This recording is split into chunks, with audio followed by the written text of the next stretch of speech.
la segunda clase de homilética. La primera se grabó la semana pasada y está ahí en la página web de la iglesia para que en cualquier momento que la quieran volver a escuchar o a ver, pues ahí está, ¿de acuerdo?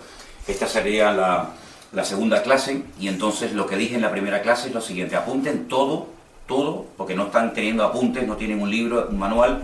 Entonces lo que tienen que hacer son sus propios apuntes, ¿de acuerdo? El último día, lógicamente, habrá un examen de todo lo que se ha dicho, incluidas las palabras que se van a estudiar cada semana, ¿vale? Y bueno, pues a ver quién la aprueba y quién no, ¿de acuerdo? Entonces, una de las cosas que tienen que tener en cuenta, apunten: nunca saques tus sermones de internet. ¿Por qué digo esto? Hace poco vino una persona por aquí y me decía: hombre, lo fácil es meterse en internet, buscar el tema que tú quieras, sea el que sea, y me decía: copia y pega, copia y pega, copia y pega. Pero tú no has hincado los hombros, los codos, perdón. Tú no has estudiado, tú no has buscado los textos bíblicos, sino que, mira, esto me gusta, lo corto, pum, lo pego aquí, lo corto, lo pego aquí, me hago mi bosquejo, me subo al púlpito. Yo no quiero que ustedes trabajen así. Eso es de vago. Eso es predicar de lo que otros han dicho, compartir de lo que otros han enseñado, que lo suben ahí a una página de internet y el trabajo prácticamente ya está todo hecho. No, el mensaje lo tienes que preparar tú. Tú puedes consultar, tú puedes buscar en internet algo, pero jamás saques un mensaje de internet, lo pegas y lo copias, lo que sea, lo imprimes y te lo llevas al púlpito. No se acostumbren a eso, porque no es la forma correcta de preparar un mensaje. Yo dije la semana pasada que cuando tengas la oportunidad y el privilegio de compartir, lo primero que había que hacer, ¿qué era? Gracias. Dar gracias a Dios porque te permiten compartir. Eso es lo primero. Después ya vienen las preguntas que habíamos hecho la semana pasada, pero lo primero es dar gracias a Dios porque es un privilegio y una tremenda responsabilidad el compartir la palabra de Dios en un culto de jóvenes, en una iglesia, en un campamento o donde sea, ¿vale? Ahora, una de las cosas que yo voy a insistir hasta la saciedad es, apunten, hablen el lenguaje del pueblo. Es decir, usen el lenguaje del lugar donde vives. No me estén utilizando términos, expresiones y palabras que la gente aquí no entiende. ¿Qué es lo que tienes que hacer? Familiarizarte con la forma de hablar de la gente del lugar donde vas a compartir. Nosotros cuando, por ejemplo, fuimos a predicar y a vivir a Argentina, había ciertas y determinadas palabras que para mí, aquí en España, eran normales, pero que eran ofensivas en ese país. Entonces sería el colmo que lo sepas, lo sabes, pero queriéndote hacer el gracioso, las utilizas y en vez de establecer un puente de comunicación, lo que estás es levantando una barrera. Entonces, no me estés utilizando expresiones que la gente no entiende aquí. A mí me da, sinceramente, tristeza y hasta rabia que una persona que lleva toda la vida viviendo en un lugar todavía no sepa cuáles son las expresiones, las palabras que aquí se usan, las que no se usan, las que se pueden utilizar, las que no se pueden utilizar. Uno de los principios fundamentales para servir a Dios es la capacidad de adaptación. Donde tú vayas te adaptas y haces lo que hacen en ese lugar. Y si no, te quedas en tu casa. Así de claro. Cuando vas a Argentina, un argentino más. ¿Qué palabras utilizan? ¿Qué expresiones utilizan? ¿Qué modismo? Porque lo importante a la hora de compartir la palabra es que te entiendan. Hay un lenguaje bíblico, que eso yo pienso que se va a entender en todas partes. Pero luego hay un lenguaje coloquial. Hay palabras, hay expresiones que aquí se dicen en Canarias que no se dicen a lo mejor en la isla de enfrente. O que no se utilizan en la península, o viceversa. Y eso puede pasar en Cuba, en Venezuela, en Colombia, en montones de países. Entonces, cuando tú vayas a compartir la palabra, tú procura empaparte de tal manera que tú utilices el lenguaje que la gente te entienda. Eso por un lado, el lenguaje, digamos, cotidiano, popular. Pero ni te digo en cuanto al lenguaje teológico, porque luego también hay personas que utilizan una serie de términos, muy teológicos, muy sofisticados, pero que no comunican nada porque la gente no sabe de lo que estás hablando. Por ejemplo, estas palabras que ustedes buscaron la semana pasada, las palabras que tienen que buscar esta semana, muchos cristianos, muchos miembros de iglesia, no conocen la definición de esas palabras. Tú la conoces porque tú has estudiado, tú la has buscado en un diccionario, tú te has preparado y tú subes al púlpito preparado. Pero cuando utilices términos que no son de uso común, que no se emplean habitualmente, explica el término que estás utilizando. Porque te digo una cosa, la mayoría de la gente con los términos que ustedes han estudiado esta semana, no los conocen.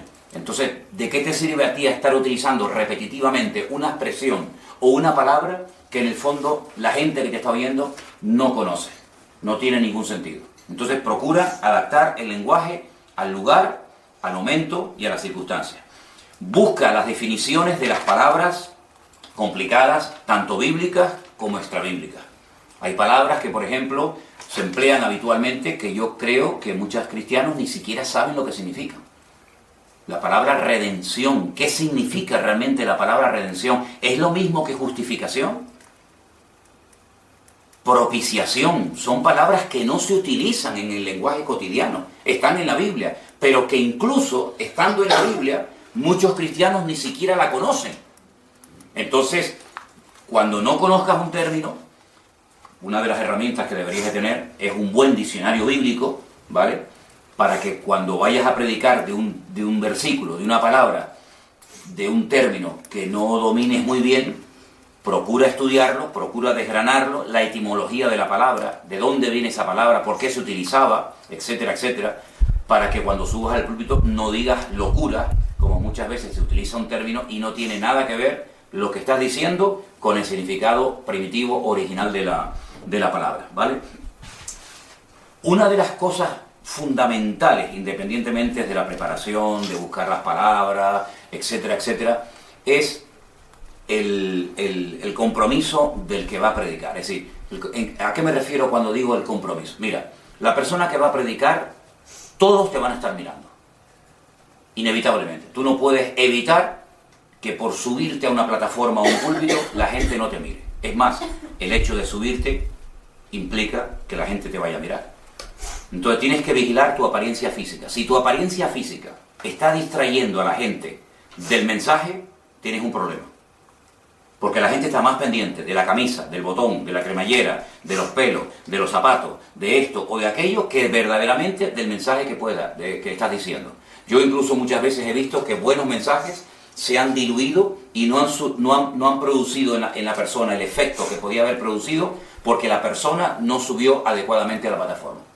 Entonces, tú tienes que darte cuenta de que no solamente vas a transmitir un mensaje, sino vas a transmitir un estilo de vida, vas a transmitir una apariencia, la gente te va a ver inevitablemente sí o sí, ¿me entiendes? Entonces, comprométete a cuando vayas a un lugar, infórmate previamente si la forma como vas es ofensiva, si te va a abrir las puertas o te las va a cerrar de golpe. Por ejemplo, yo he ido a iglesias donde me han dicho, hermano, aquí en esta iglesia la norma es que el que predica se tiene que poner corbata. Muy bien, me pongo corbata. Pero un día fui a predicar a unas conferencias internacionales que se dieron y el organizador, el presidente de esa denominación, cuando fui a subir a la plataforma a predicar, me dice, hermano, ¿usted va a predicar con corbata? Digo, sí. Y me dice, es que aquí nosotros no usamos corbata. Yo le pediría, por favor, que no la use. Inmediatamente cogí y me la quité. Entonces, lo que es normal en un sitio, no es normal en otro. Entonces, una cosa es cuando tú estás en tu congregación, que tú ya más o menos sabes cómo subir, cómo hablar, cómo comportarte, cómo vestirte incluso. Y otra cosa es cuando tú vas de visita, incluso a otro país. Entonces, infórmate. Oye, en esta congregación ¿es necesario que la gente predique con corbata? Es que yo nunca la he usado. Pues te la tienes que poner. Y si no te gusta, te vas a tu casa. Yo siempre digo que el que va a un lugar se tiene que adaptar a ese lugar. Imagínate que a una chica, una de ustedes, en un campamento de jóvenes o donde se dice, oye, tú podrías compartir tu testimonio, una palabra o lo que sea, y te dice, pero mira, aquí la norma en esta congregación es que las chicas siempre tienen que ir con falda. Ah, no, pues yo nunca la he usado. Bueno, pues ya sabes, si no te pones la falda, no vas a poder compartir en esa congregación. Es decir, esto es muy importante, porque ya simplemente le dices, ah, no, pues yo no me pongo corbata, ah, no, yo no me afeito, ah, no, yo no me pongo pantalón largo, ah, no, yo no me pongo camisa de manga larga, o lo que sea, ya el hecho de negarte, el hecho de que te suene chocante, ya es que tú tienes un problema personal. Y yo creo que cuando tú tienes un mensaje en tu corazón que Dios te ha puesto, tú pagas el precio que sea necesario pagar para poder compartirlo. Yo creo que en la Biblia tenemos un ejemplo excelente y es, por ejemplo, el del apóstol Pablo. El apóstol Pablo es un hombre que salió de su país Salió de las fronteras de su pequeño país y se fue a lugares donde la cultura, donde la comida, donde la idiosincrasia, donde las palabras, donde las religiones, todo era diferente. Y él que llegó a decir, yo me hago griego con los griegos, y me hago judío con los judíos, y sé adaptarme al lugar al que voy, y me hago lo que me tenga que hacer con tal de ganar un alma para Cristo. Si no soy capaz de adaptarme, entonces probablemente el Señor nunca te podrá llevar a ti a otros lugares, sino siempre estarás en tu pequeño mundito, en tu pequeña parcela, porque tú no eres capaz de adaptarte a otro lugar, a otro ambiente, a otro clima, a otra palabra, a otro idioma incluso, ¿no? Entonces es muy importante que tengas en cuenta todo esto. Ahora, yo dije la semana pasada, y lo vuelvo a repetir hoy, que cuando una persona tiene la oportunidad de compartir la palabra, tú tienes que tener, a menos que tengas una memoria privilegiada y mucha desenvoltura, un mínimo de apuntes, un mínimo de lo que llamamos un bosquejo. Hay diferentes tipos de bosquejos según el tipo del mensaje que vayas a dar. No es lo mismo, como dije la semana pasada también, un mensaje de tipo biográfico, que está basado en la vida de una persona, que puede ser buena o puede ser mala. Si podemos hablar de Judas, o podemos hablar de Abraham, incluso podemos hablar hasta del diablo y describir las características que la Biblia nos proporciona acerca del diablo, ¿vale? Entonces, depende del mensaje que vayas a dar, tendrás que prepararte de una manera o tendrás que prepararte de otra, ¿vale? No es lo mismo ir a correr 1 kilómetro que ir a correr 50 kilómetros. La preparación, lógicamente, es muy diferente. Ahora, esto que tienen ustedes aquí en la pizarra es el modelo de bosquejo simple. El bosquejo, todos los bosquejos, incluido este, que es el simple, tiene que tener lo siguiente. Tiene que tener un texto, el tema, un título. No necesariamente es obligatorio ponerle un título, pero bueno, a veces cuando se está grabando hay que decirle a la persona que está grabando el título que le vas a poner, porque seguramente te va a poner, cuando estés predicando, ¿no?, como aquí en la iglesia sucede, tu nombre y el título, ¿vale? Una introducción, de la cual hablaremos ahora, puntos principales, que como ustedes pueden ver, yo los puntos principales, para que vean la diferencia, los puse en números romanos. Aquí lo tienen el 1, el 2 y el 3, y luego los subpuntos o divisiones, que lo puse en letras. He puesto 3 letras, como podría haber puesto 5, 6, 10 o las que fueran, ¿de acuerdo? Y no puse al final, deberían de ponerlo, conclusión. Esto te va a ayudar a ti muchísimo, te va a ayudar muchísimo para predicar de una forma ordenada. Y no solamente para poder predicar de una forma ordenada, sino que hay algo que te tiene que ayudar a ti en todo momento. Y es simplemente con una mirada a tu bosquejo. Imagínate que esto es el folio, el papel que tú tienes en el púlpito, en la plataforma, ¿sí? Simplemente bajando un poco la vista, como tú ya has preparado el mensaje, como tú ya lo has practicado, como tú ya incluso hasta lo has memorizado, ¿vale? Y tú ya sabes perfectamente de lo que vas a hablar porque has tenido tiempo para prepararlo. Lo que no puede ser es que te vayan a invitar a predicar la semana que viene y tú te prepares ese día por la mañana. Si tú tienes que tener una preparación previa, ¿verdad? Pues cuando tú miras a tus apuntes, tú tienes que saber de dónde vienes. Es decir, yo ya esto lo di, este punto y estas 3 cosas ya las di. Entonces eso es de dónde vengo. Yo vengo de aquí, de la letra C, del punto que voy a poner aquí. Bajo la vista y sé que el siguiente paso es el punto número 2, que es tal cosa, ahora lo veremos, y los siguientes puntos. Entonces yo sé de dónde vengo, dónde estoy y a dónde voy. Es decir, no voy a ir del punto número 1 al punto número 3, sino que la homilética y el preparar el bosquejo simple te ayuda a ir de una forma progresiva y no ¡pum!, todo de golpe. Es como cuando vamos a subir una montaña. Tú tienes que ir paso a paso, poco a poco, e incluso, depende de la altura de la montaña, tú tienes que acampar unos días para que tu cuerpo se adapte, para que no subas de golpe y puedas sufrir mal de montaña, mareos o lo que sea, ¿no? Entonces, en el mensaje ocurre exactamente igual. Tú no puedes darlo todo de golpe, porque lo que tú has estudiado durante una semana, la gente a lo mejor es la primera vez en su vida que lo van a ir.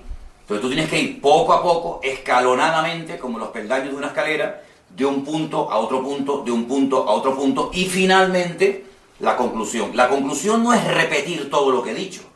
La misma palabra lo dice, es una conclusión del tema principal que he dado. Ahora bien, ¿cómo preparamos el bosquejo simple? Vamos a ver, por ejemplo, vamos a ir a la Biblia y vamos a buscar, por ejemplo,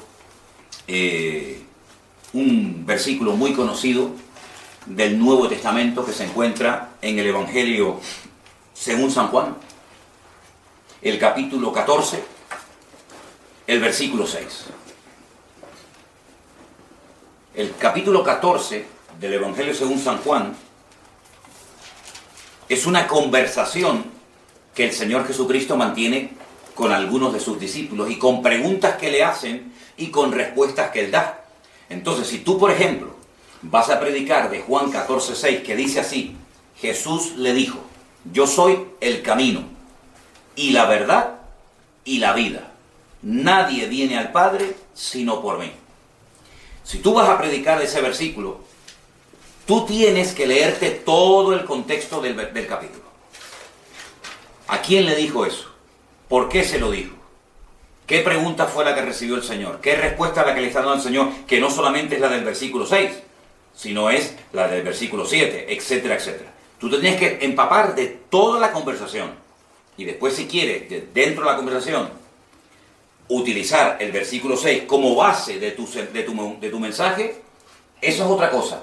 Pero tú te tienes que leer todo el capítulo, ¿de acuerdo? Ahora bien, el texto, vamos a ponerlo aquí. Esto es lo que tú te llevarías al púlpito, ¿vale? Tú tienes que tener en todo momento esto bien claro. El texto del cual tú vas a hablar sería Juan 3:16. Perdón, Juan 14:6. Juan 14:6. ¿Ok? Si es un solo versículo del cual tú vas a compartir, pues te lo aprendes de memoria, ¿vale? Muy bien. Teniendo este versículo frente a nosotros, yo les pregunto a ustedes ahora, ¿de qué tema podrías tú hablar? Porque claro, Juan 14:6 te da pie para hablar de muchas cosas, ¿vale? Te da pie para hablar de muchos temas. Pero escojamos uno y vamos a ponerlo aquí en nuestro bosquejo simple. ¿Qué tema podríamos tocar con esta respuesta que el Señor Jesucristo le da a Tomás? ¿Cuál es el camino verdadero para ir al Padre? Vale. ¿Cuál es el camino verdadero? Perfecto.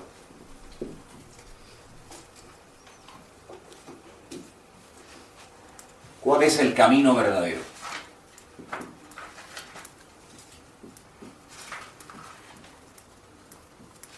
Muy bien. Podríamos también haber dicho cuál es la verdad, por ejemplo, ¿no? ¿Vale? De acuerdo. En fin, el versículo, como te toca 3 palabras clave, camino, verdad y vida, tú has escogido camino. Podrías haber escogido la segunda o la tercera o las 3, sin ningún problema. Muy bien. ¿Sugieren algún título para este mensaje? Imagínate que tienes que compartir y la persona que te va a grabar te dice, oye, ¿me puedes dar el título del mensaje para ponerlo cuando tú estés predicando? ¿A alguien se le ocurre así? El camino verdadero. No, eso ya es repetitivo. Si el tema que voy a hablar, ¿cuál es el camino verdadero? Bueno, vale. Y se lo pones a él, se lo dices a la persona que te va a grabar. Vale, perfecto, venga, va, ya está, para no complicar nada. El camino verdadero. Ese sería el título que aparecería al pie del mensaje. Perfecto, ok.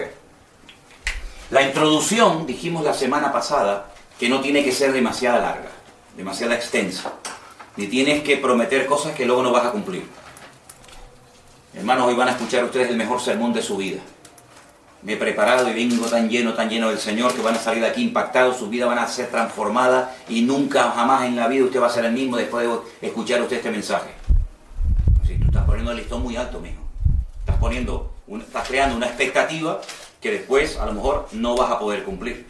Entonces, la introducción sencilla, al grano. La introducción no es el mensaje, es simplemente, el puente entre el tema y el desarrollo del mensaje. Una forma de introducción sería, miren hermanos, quiero dar gracias, un ejemplo, ¿vale? Hermanos, quiero dar gracias al Señor en esta tarde por la oportunidad que me brindan, por la oportunidad que me dan de poder compartir con ustedes la palabra del Señor. El tema del cual les voy a hablar es cuál es el camino verdadero, y voy a utilizar como texto principal de mi mensaje el capítulo 14, versículo 6 del Evangelio según San Juan. Vamos a leerlo. Ya empezaste. Si ya empezaste, ya has arrancado, ya no tienes que volver atrás, anunciar el texto, anunciar el tema, no, ya lo has dicho en la misma introducción, ¿de acuerdo? Esa es una forma de introducción. Otra forma de introducción es decir, hermanos, ¿se han dado cuenta, por ejemplo, ustedes que cuando los extranjeros vienen aquí a nuestra isla, una de las primeras cosas que intentan comprar o hacerse con ellas, o alguien les regala, incluso en los aeropuertos, es, por ejemplo, que les dan un mapa? Porque, claro, son personas que no conocen nuestra tierra, no conocen las carreteras, no conocen dónde está un sitio, dónde está otra, y a través de ese mapa se pueden orientar en un lugar donde están por primera vez, y para no perderse, lo mejor es utilizar un mapa. ¿Saben ustedes que el Señor también nos ha dado un mapa a nosotros los cristianos y al ser humano, a la humanidad, para no perdernos, que es la Biblia? Vamos a ver qué nos dice el mapa del Señor, qué nos dice la palabra del Señor en cuanto a qué camino escoger en la vida. Ya empezaste, ya estás empezando tu mensaje. Todavía no has desarrollado ningún punto, todavía no has explicado el versículo, pero ya te has introducido en lo que vas a desarrollar, ¿de acuerdo? Entonces, ya tienes el texto, tienes el tema, tienes el título, ya te has introducido en el mensaje, ¿de acuerdo? Otra forma de introducirte a veces también es, hermano, me gustaría que oráramos en esta tarde antes del mensaje. No siempre tiene por qué ser igual, no siempre tiene por qué ser igual, ¿de acuerdo? Las formas de introducir el mensaje pueden, cuidado con la cámara, pueden ser muy variadas, pueden ser distintas, y lo bueno es que tú practiques diferentes formas de introducir un mensaje, ¿de acuerdo? Para desarrollar bien el tema. ¿Me quieres sentar aquí? Como quieras. Miren, el primer punto te va a dar pie a desarrollar parte del mensaje que tú vas a dar, ¿de acuerdo? Entonces, escriban esto, cada uno lo puede hacer como quiera. De hecho, la próxima semana tienen que traerme 1 o 2 bosquejos simples de otros versículos.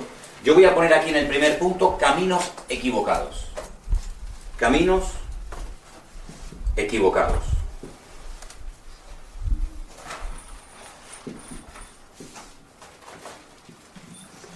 Este es el primer punto del mensaje.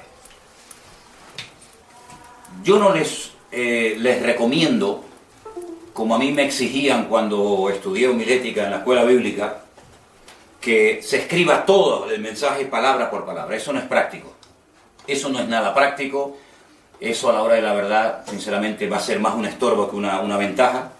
Entonces, tú sabes perfectamente, o deberías de saber perfectamente, lo que quieres decir con el tema caminos equivocados. Fíjate, son 2 palabras, caminos equivocados. Y voy a poner 3. Voy a poner la religión,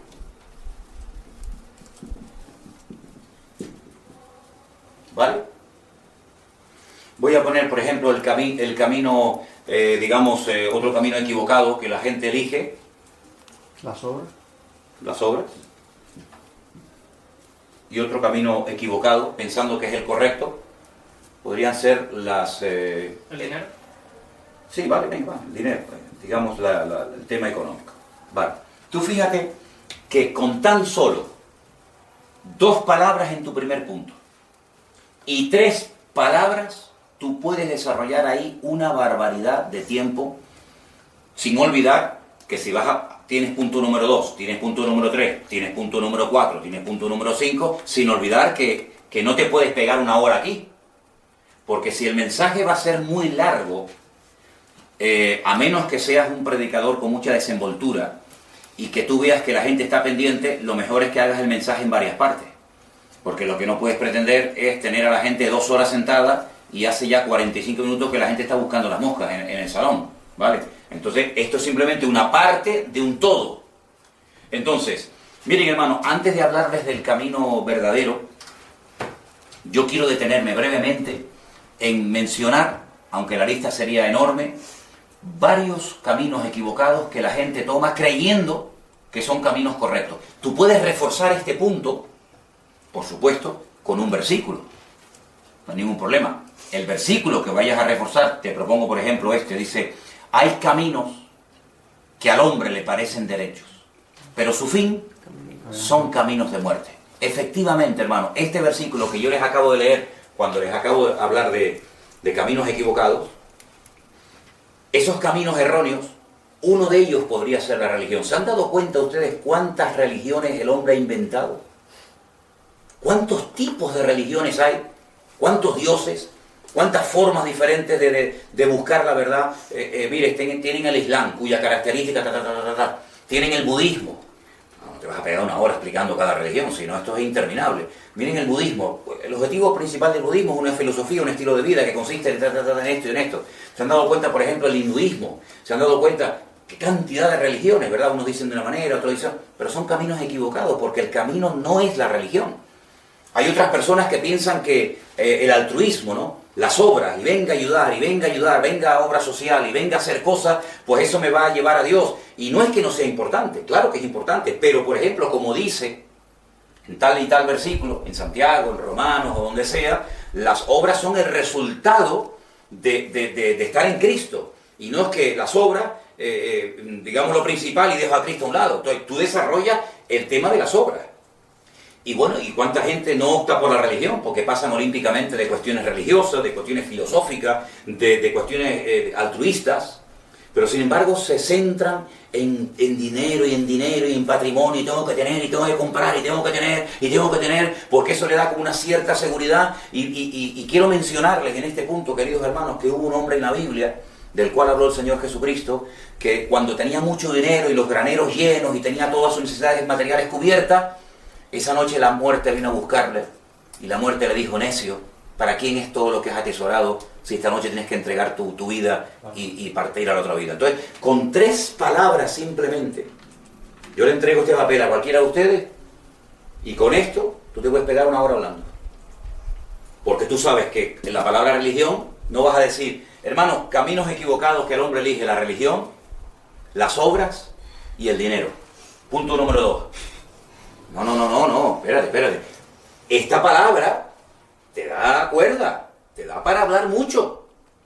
Y esta también, te da mucho pie para hablar de cosas. Cuando tú ya hayas dicho todo lo relacionado con los caminos equivocados, y tú has puesto 3 puntos, podrían ser 2, podrían ser 20, depende. Entonces tú automáticamente agachas la cabeza, miras a tu bosquejo, y sabes que tienes un segundo punto. Y este segundo punto, vamos a poner, por ejemplo, ¿alguien sugiere algún tema? Desarrollando el versículo Juan 14:6, hemos hablado de los caminos equivocados, hemos hablado de las consecuencias, vamos a hablar de las consecuencias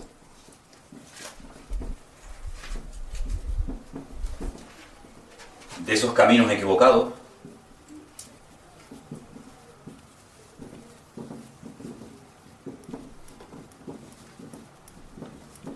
¿Vale? Cuando una persona se mete en estos caminos que les acabo de mencionar y otros más, las consecuencias son terribles. Miren, tenemos desilusión,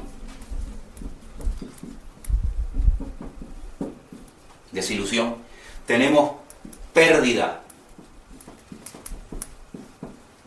a veces económica, porque nos hemos dedicado toda la vida a ir al Tíbet, a ir a la India, a ir aquí, a ir allá, hemos perdido todo el dinero, estamos igual de vacíos, y no solamente desilusión, pérdida económica, sino incluso en algunos casos la muerte, porque algunas personas, después de haber probado la religión, después de haber probado la droga, después de haber probado esto, después de haber probado esto y esto, al final deciden quitarse la vida porque no encontraron la verdad. Entonces, cuando tú estás aquí, tú automáticamente ves el papel, y lo que te decía antes, sabes de dónde vengo. Tú ya sabes que tú ya hablaste, tú no estás en el club diciendo, ¿hablé de la religión o no hablé? Ya no me acuerdo si fue las obras. No, tú simplemente mirando el papel, tú sabes que hablaste de esto y de esto. Automáticamente, hermano, ¿y saben las consecuencias? Las consecuencias son una desilusión. Conocí una vez a una persona, ahí te puede venir bien una ilustración.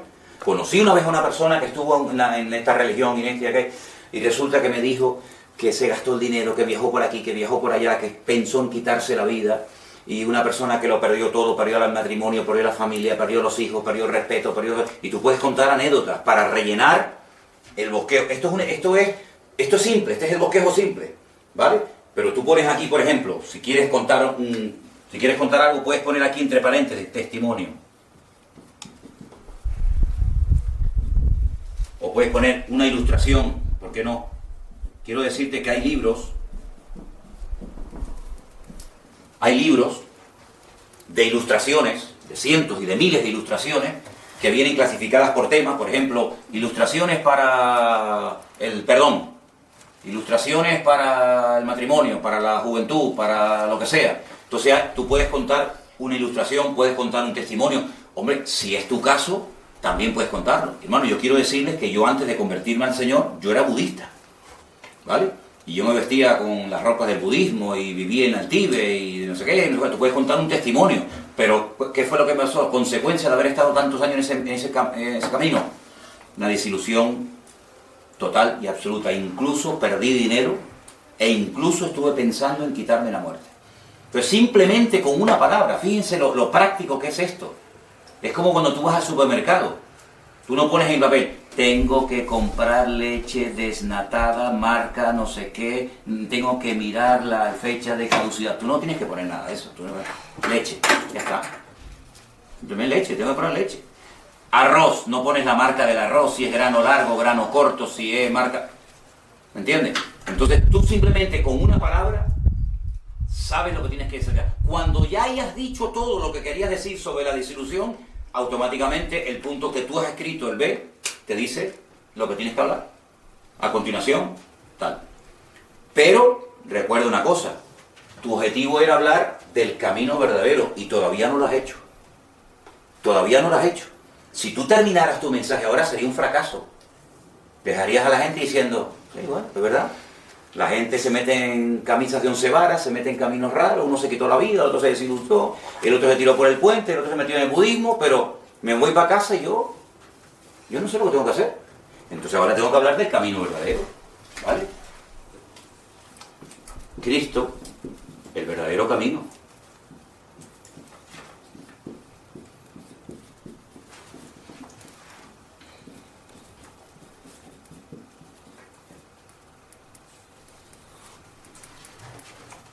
Y entonces tú puedes poner, ahora lo desarrollamos, la palabra orden,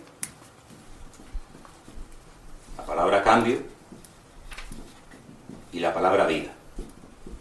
Esto es simplemente un ejemplo, no es que tú lo tienes que hacer así este mensaje. Te puedo asegurar que si yo les diera a ustedes como tarea que hicieran un bosquejo de este mismo versículo, probablemente encontraríamos aquí 6 o 7, 8 o 10 modelos diferentes. Yo ya he hablado de todo esto, de los caminos equivocados, de sus consecuencias, etcétera, etcétera. Pero hermano, yo no quiero que ustedes se vayan a casa sin saber que hay un camino verdadero, porque sería una tragedia para toda la humanidad saber, o no saber en este caso, que no se puede saber la verdad. No se puede saber cuál es el verdadero camino. El verdadero camino lo dice el versículo y ahí lo vuelves otra vez a reiterar. Tú tienes que ya estás terminando, ya tienes que ir enfatizando, porque la gente generalmente va a recordar más lo que dijiste al final que lo que dijiste al principio. Tú no puedes empezar por una forma, digamos, positiva y terminar de una forma negativa. Tú no puedes empezar hablando del camino verdadero y terminando por el camino falso. Siempre tienes que dejar el postre para el final, y el postre generalmente, por lo menos en mi caso, es lo que estoy esperando que llegue, ¿no? El postre es lo dulce, lo que te deja con buen sabor de boca, ¿vale? Entonces, Cristo, hermano, es el verdadero camino. Aquí en esta conversación, que ustedes pueden encontrar en todo el capítulo 14 del Evangelio según San Juan, el Señor Jesucristo se está despidiendo de sus discípulos, ya Él sabía que le quedaba poco tiempo, los discípulos estaban muy preocupados, bueno, ¿y ahora qué va a ser de nuestras vidas? Hemos dejado nuestro puesto de trabajo, nuestra familia, nos la hemos jugado por ti y ahora dice que te vas. ¿Te vas a dónde? Bueno, voy al Padre, pero ¿y sabéis el camino? ¿Pero cómo que sabemos el camino, Señor? No sabemos cuál es el camino. Jesús le dice, yo soy el camino y la verdad y la vida y nadie viene al Padre sino solamente por mí. Entonces, cuando estamos en el verdadero camino, el Señor pone nuestra vida en orden. ¿O no? Él pone nuestra vida en orden. Tú sabes lo que es ir por un camino con la seguridad de que ese es el camino que me va a llevar a la presencia de Dios. Eso trae una satisfacción. Tú sabes lo terrible que es estar conduciendo, como me ha pasado a mí, ir conduciendo de noche, de madrugada, cansado, con sueño, sabiendo que te quedan aún 1000 kilómetros por delante y decir, Yo si me equivoqué. ¿Y si no es esta la carretera? ¿Y si resulta que cuando hago 400 kilómetros me dicen, no, que va, eso era hace 2 horas atrás? Otra vez dar la vuelta, perder dinero, perder gasolina. Pero qué bonito, hermano, cuando tu vida es un desorden, es un caos, y estás en el verdadero camino, y el Señor comienza a poner orden en tu vida y comienzan a producirse cambios. En mi caso, ahí pones un testimonio personal, una ilustración, una anécdota, algo que te han contado, algo que ha ocurrido esta semana en la iglesia, lo que sea. Hermano, fíjese qué cambio tan grande, ¿eh? Esta persona que la semana pasada entró así, y ahora resulta que esta persona ha conocido al Señor de la vida, el camino, y resulta que ahora ha puesto su vida en orden, el hombre está cambiando, y ahora vamos directamente a la vida, vamos directamente a la vida eterna, hemos conseguido la vida, porque lo que vivíamos antes no era vida ni era nada, era un desorden, eso no valía para nada, pero ahora estoy viviendo verdaderamente la vida con mayúscula, y esa vida es Cristo. Y fíjate que solamente en este bosquejo simple hemos desarrollado una parte del versículo 6 del capítulo 14 de Juan. Hemos hablado fundamentalmente del camino. No hemos tocado ni la verdad ni la vida. Fíjate, ya tienes, vamos a ver, en un mensaje puedes hablar del camino, de la verdad y la vida. Puedes, por ejemplo, poner aquí el camino con sus respectivos puntos, sin necesidad de hablar de caminos equivocados y nada, sino el camino verdadero, la vida y la verdad.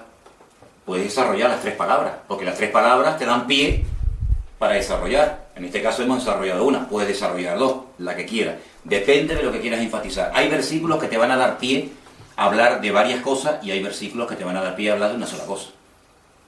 Y tú no puedes retorcer el versículo para que diga lo que no dice. Dios es amor. Hermano, hoy les quiero hablar acerca de la fe. Vamos a leer el versículo. Versículo clave de hoy, Dios es amor. La fe, hermano, nos ayuda a vivir en victoria. Hermano, mire, perdóneme, si usted quería hablar de la fe, caramba, hay miles de versículos en la Biblia que hablan de la fe y no necesariamente el de Dios es amor. Si usted quiere hablar del amor de Dios, ahí lo tiene, pero si quieres hablar de la fe, mejor escoge otro. Entonces, ¿se dan cuenta cómo se desarrolla un bosquejo? Ahora, si alguno de ustedes, por ejemplo, tiene falta de vista de cerca, recomendación, letra grande. Gracias al Señor, hoy en día con los ordenadores, tú puedes poner letra tamaño 12, letra 14, letra 18 o letra 45. Claro, te vas a llevar una letra así de grande al púlpito, ¿no? Pero bueno, por ejemplo, hay predicadores que utilizan mucho el tema de los ordenadores portátiles y de las tablets. A mí me pasó una cosa una vez que me quitó totalmente las ganas de utilizar cosas electrónicas, en el sentido de que una tablet que me regaló un año la iglesia, subía al púlpito y tal, yo había escrito los bosquejos y tal en la tablet, y no le había puesto eso de que no se apaga nunca, sino que se apaga a los 10 minutos, 15 minutos, después fue un rollo. Yo digo, no, se acabó. Se acabó. Imagínate que te quedas sin batería, lo que sea. Yo soy de papel y lápiz, ¿vale? Entonces, con un papelito, mira, aquí tienes, por ejemplo, un mensaje mío. Esto es una predicación mía de 1 hora y 3 cuartos. Con esto. Pero porque yo sé de lo que voy a hablar. Entonces, lo que tú no puedes pretender es llevarte todo un mensaje escrito palabra a palabra, con letras que no entiendes, con montones de papeles que se te pueden traspapelar, no van numerados, no están con letra bien clara. Entonces, mi propuesta para ustedes es llevarte un bosquejo simple.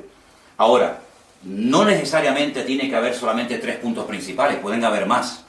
Pero sería muy bueno que tú, cuando practiques o cuando estudies en casa y estés preparando el mensaje, tú más o menos veas cuánto te va a llevar desarrollar esto. Porque si tú con 3 puntos estás ya picando la media hora, si tú le pones 10 puntos más, nos vas a tener aquí hasta el año que viene. Entonces, no aburras. Es preferible ser breve y decir, ¿ya terminó? Que estás diciendo a la gente, Dios mío, tócale el corazón, que termine ya, Padre. Tócale el corazón, Dios mío, sacúdelo, llévatelo, Señor Jesús. No, porque es que hay predicadores que no terminan nunca. Entonces hay momentos que se pierden y entonces empiezan a repetirte lo que ya dijo, que ya está bien claro, pero él lo vuelve a reiterar.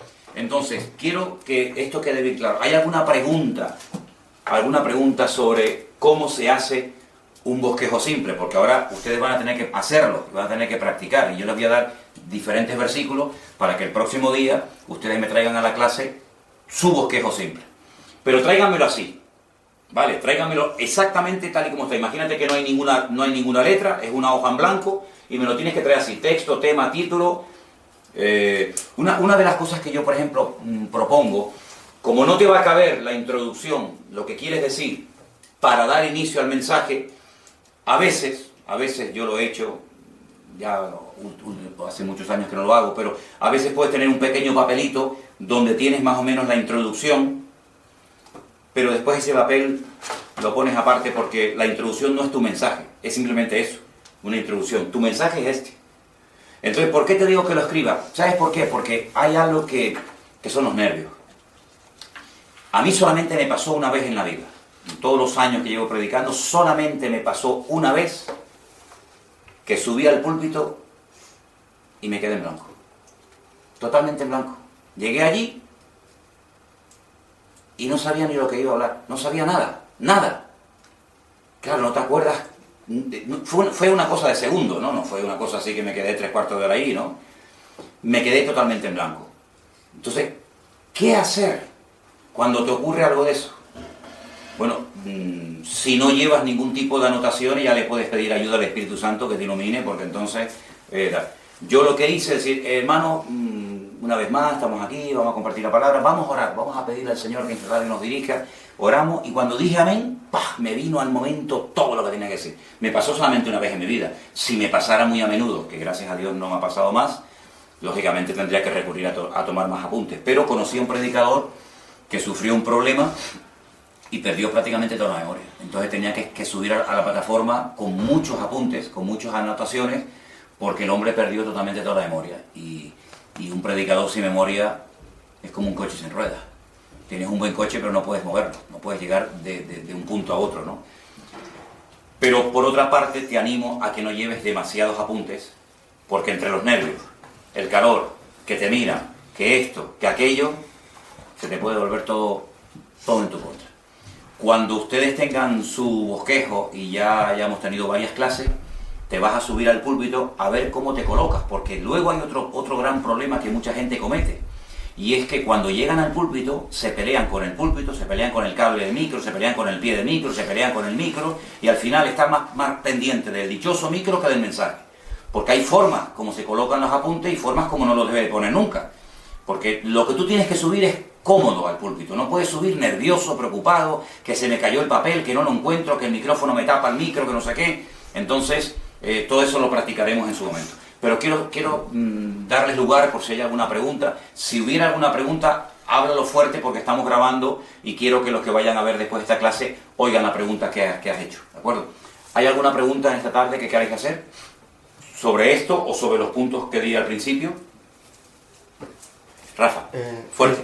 El tiempo promedio que uno necesitaría para predicar, ¿cuánto sería un buen tiempo en que las personas no se duerman o no se te queden?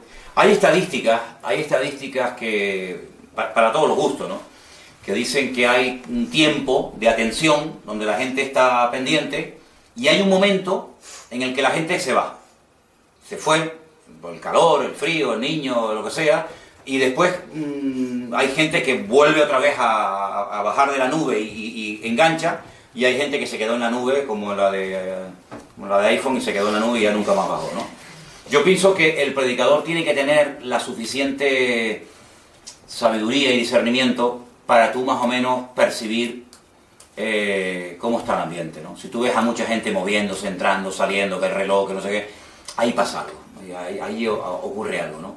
Vamos a ver, también no es lo mismo predicar a lo mejor en un retiro, en un campamento, donde tenemos todo el tiempo del mundo para extendernos más de la cuenta, que a lo mejor está en un culto entre semanas, que la gente no puede estar demasiado tiempo porque tienen que coger el autobús, lo que sea, la guagua, y tienen que marcharse a otro lugar. Se suele decir que una predicación normalita, que no tiene por qué desarrollarse demasiado tiempo, un mensaje normal son como 30 minutos. Ya tienes que tener mucha experiencia y mucha desenvoltura para poder estar mucho más tiempo, ¿no?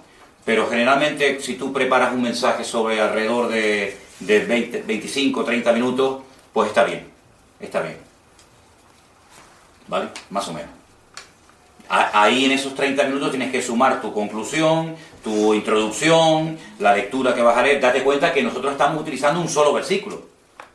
Pero a lo mejor, porque hay otro tipo, este sería un mensaje, se me olvidó decirle, este es un mensaje, aunque es un bosquejo simple, digamos que el nombre de este tipo de mensaje sería un mensaje textual. Es decir, yo cojo un texto. Yo estoy cogiendo Juan 14:6. Pero si, por ejemplo, yo cojo 1 Corintios capítulo 13 y voy a hablar de todo el capítulo 13, versículo por versículo, pues mira, el mismo capítulo 13 me va indicando los temas. Por ejemplo, yo aquí tengo el punto número 1, el punto número 2, el punto número 3. Si yo cojo 1 Corintios capítulo 13 o Hebreos capítulo 11, que de cada versículo puedes hablar un montón, pues primer versículo sería este, segundo versículo, tercer versículo, y uno me va llevando al otro. Pero claro, 1 Corintios capítulo 13 tiene 13 versículos. Son 13 puntos diferentes. Entonces, por ejemplo, el versículo 1, si yo hablase lenguas humanas y angélicas y no tengo amor, vengo a ser como metal que resuena o címbalo que retiñe. Fíjate lo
que tienes ahí en ese versículo 1. Hablase lenguas humanas y angélicas. Tengo que explicar qué son las lenguas humanas. ¿Cuáles son las lenguas angélicas? ¿Hay algún ejemplo bíblico de lenguas angélicas? ¿Cuáles son las lenguas angélicas? ¿En qué consisten? Ahí ya tengo tela para rato.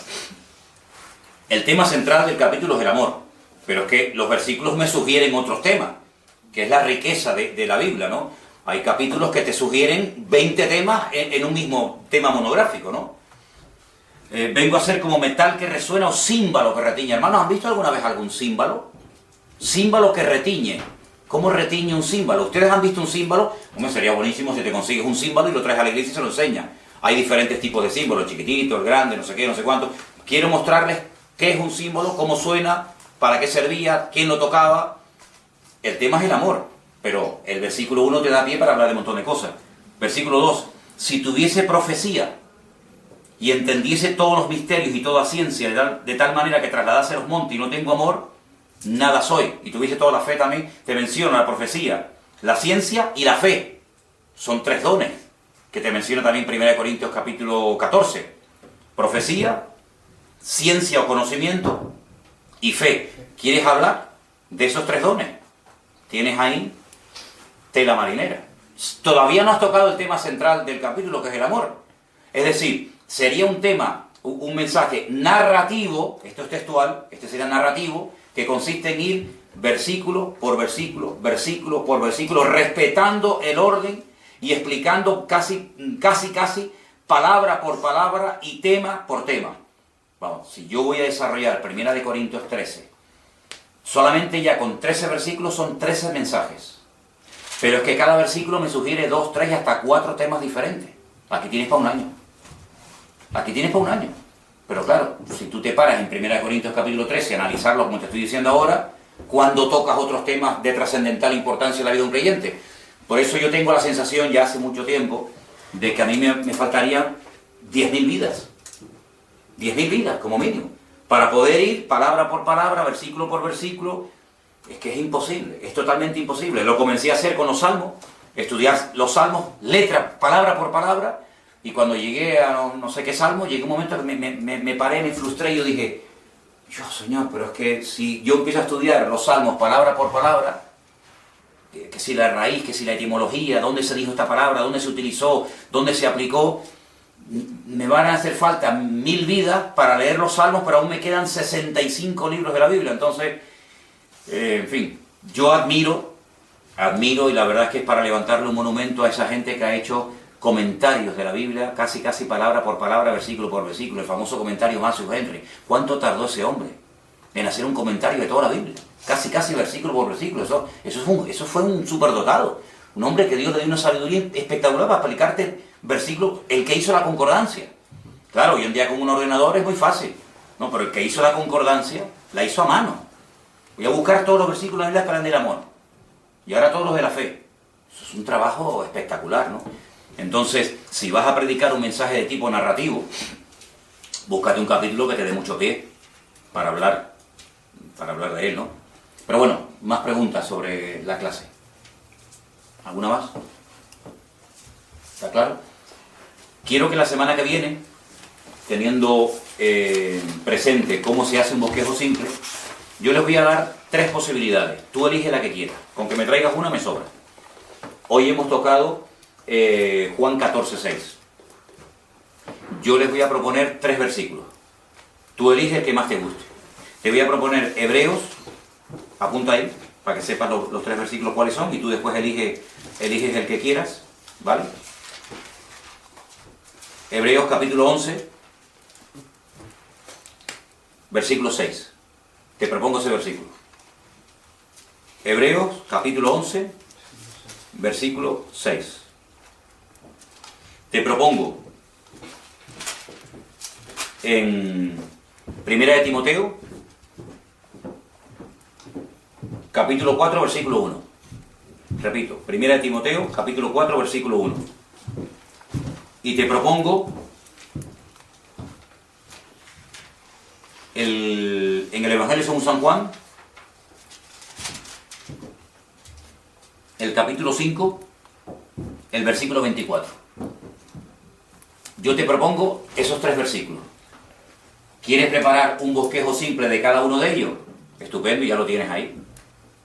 Hay libros que se compran que ya vienen con miles de bosquejos. Y hay predicadores que lo que hacen es decir, bueno, un bosquejo que hable del amor, ponga, ahí lo tienes. Un bosquejo que hable de la fe. Pero te vuelvo a repetir, yo soy partidario de que yo preparo mi mensaje, ¿vale?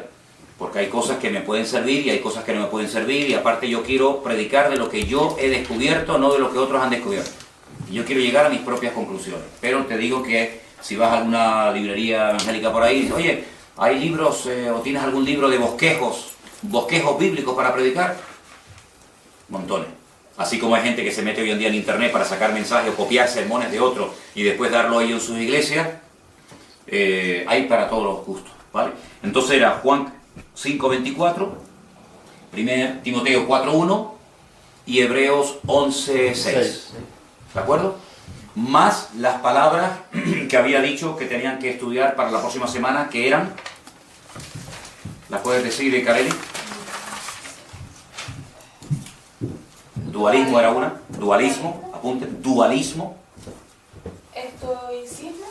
Vale, estoicos y epicurio, sí, vale. Epicurio, la diferencia y lo que son los fariseos, saduceos y escribas. Ok.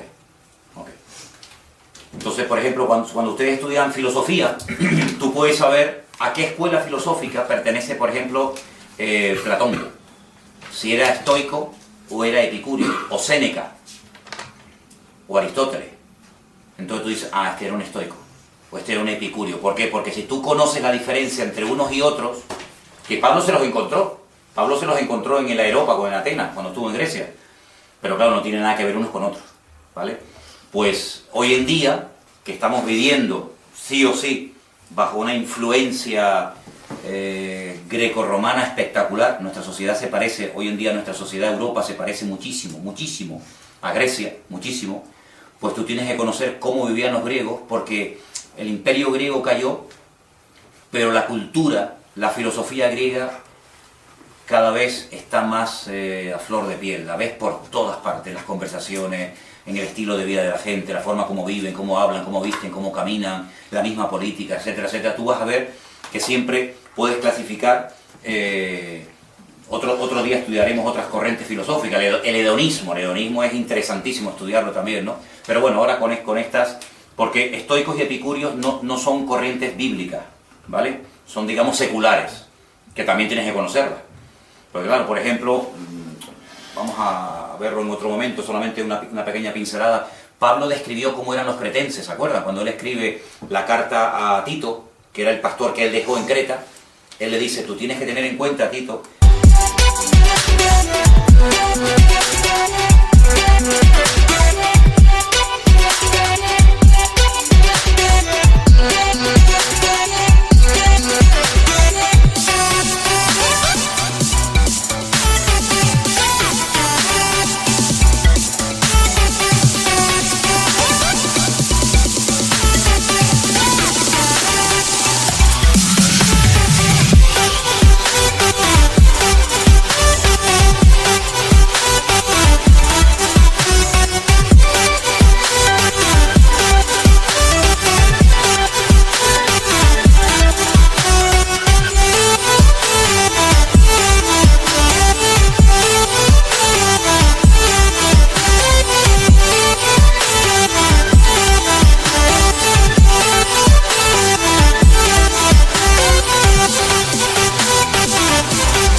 no los cretinos, que alguna vez digo, voy a hablar de los cretinos. No, los cretenses son así, así, así y así. Es decir, no tiene nada que ver la mentalidad de un cretense con la mentalidad de un romano. Si yo te pongo a ti de pastor en Creta, tienes que tener en cuenta que la gente que te va a oír son así, así y así. Sin embargo, a Timoteo le dice todo lo contrario. O en Roma vivían de una forma diferente, o en Jerusalén. Entonces, hay predicadores que tienen como un esquema. Entonces, ellos predican en Cuba, igual que en Colombia, igual que en Venezuela, igual que en Estados Unidos, igual que en España, y no. ¿Por qué se ha llamado a España y se ha conocido durante muchos años a España como el cementerio de los evangelistas? Porque se han estrellado todos. Todos los evangelistas que han venido a España se han frustrado. Porque venían con un chip, venían con un paradigma, venían con un esquema que les funcionó perfectamente, donde fueran. Panamá, Bolivia, México, Colombia, Argentina. Y claro, cuando cruzan el charco, ellos vienen con su modelo, ellos vienen con su estilo, y llegan y no funciona. Y tú dices, pero ¿cómo puede ser esto? Entonces le echan la culpa a los españoles, que los españoles son muy duros, a la Inquisición, a los reyes católicos que echaron a los judíos de España, a la Iglesia Católica. Y entonces siempre son problemas externos, pero no se dan cuenta de que ellos no han sabido adaptarse a la realidad cultural y a la idiosincrasia de otro país. España no es un país, España nunca fue un país, España es un país inventado. España es un conjunto de países. Ahora este verano me pasó una cosa muy curiosa, que yo recorrí España, bueno, hice así, ¿no? La recorrí prácticamente toda, ¿no? Pero del este de España al oeste de España, te encuentras 4 idiomas diferentes por el camino.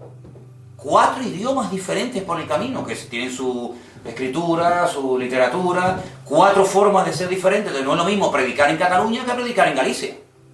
Si tú no te adaptas y si tú no sabes cuáles son las diferencias, te vas frustrado, te vas amargado. Por eso España se le ha conocido y se le sigue conociendo como el cementerio de los evangelistas. Y han invertido millones de dólares, ya han venido los mejores evangelistas del mundo, y todos han tenido muy pocos resultados, porque no han sabido adaptarse a una realidad. Entonces Pablo en ese sentido fue excelente.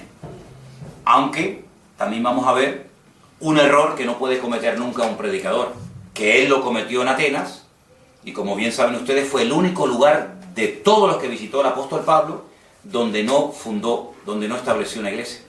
Él fue a Corinto, abrió una iglesia. Fue a Éfeso, abrió una iglesia. Tesalónica, abrió una iglesia. Fue a Grecia, no abrió iglesia. ¿Por qué? También hay que ver eso, ¿de acuerdo? Entonces, tienen material para estudiar y bueno, espero que la semana que viene traigan todo lo que se les ha pedido que traigan, ¿de acuerdo? Que el Señor les bendiga y esto queda grabado para que los que quieran volver a ver la lección, incluso me quedé sorprendido, ya no me fijé hoy, pero por ejemplo, los primeros días de la primera lección que se grabó ya había 1000 y pico personas que la habían visto, personas o visitas, ¿no? Entonces, corran la voz y que estos estudios y enseñanzas lleguen a lo más lejos posible. ¿De acuerdo? Señor les bendiga.